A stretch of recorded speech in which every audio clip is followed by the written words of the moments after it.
Genesis 44. Joseph commanded his steward, "Fill the men's bags with as much food as they could carry, and put each one's silver at the top of his bag.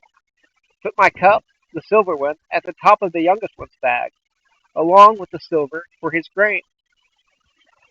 So he did as Joseph told him. At morning light, the men were sent off with their donkeys.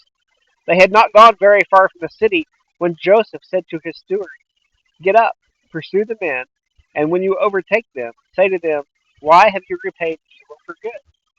Isn't this the cup that my master drinks from and uses for divination? What have you done? What you have done is wrong.'"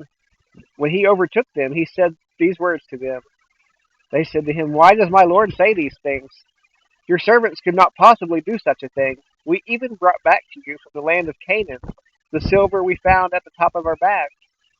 How could we steal silver or gold from your master's house? If it is found with one of us, your servants, he must die, and the rest of us will become my lord's slaves."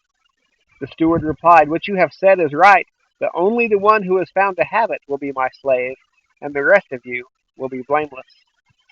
So each one quickly lowered his sack to the ground and opened it. The steward searched, beginning with the oldest and ending with the youngest, and the cup was found in Benjamin's sack. Then they tore their clothes, and each one loaded his donkey and returned to the city. When Judah and his brothers reached Joseph's house, he was still there. They fell to the ground before him. "What is this you have done?" Joseph said to them. Didn't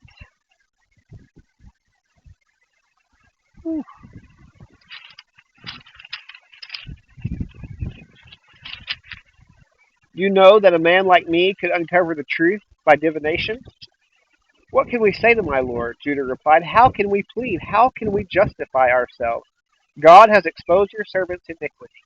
We are now my lord's slaves, both we and the one in whose possession the cup was found." Then Joseph said, "I swear that I will not do this. The man in whose possession the cup was found will be my slave. The rest of you can go in peace to your father." But Judah approached him and said, "My lord, please, let your servant speak personally to my lord. Do not be angry with your servant, for you are like Pharaoh." My lord asked his servants, "Do you have a father or brother?" And we answered, "My lord, we have an elderly father and a younger brother, the child of his old age.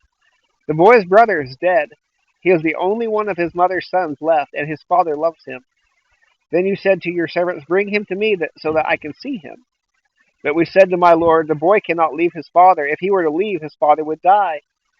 Then you said to your servants, 'If your younger brother does not come down with you, you will not see me again.' This is what happened when we went back to your servant with my father. When we went back to your servant, my father, we reported to him the words of my lord. But our father said, 'Go again and buy us a little food.' We told him, 'We cannot go down unless our younger brother goes with us. If our younger brother isn't with us, we cannot see the man.' Your servant my father said to us, 'Do you know that my wife bore me 2 sons? One is gone from me.' I said, 'He must have been torn to pieces, and I have never seen him again. If you also take this one from me, and anything happens to him, you will bring my gray hairs down to Sheol in sorrow.' So if I come to your servant my father, and the boy is not with us, his life is wrapped up with the boy's life. When he sees that the boy is not with us, he will die. Then your servants will have brought the gray hairs of your servant our father down to Sheol in sorrow. Your servants became accountable to my father for the boy, saying, 'If I do not return him to you, I will always bear the guilt for sinning against you, my father. Now please, let your servant remain here as my lord's slave in place of the boy. Let him go back with his brothers. For how can I go back to my father without the boy? I cannot bear to see the grief that would overwhelm my father.'"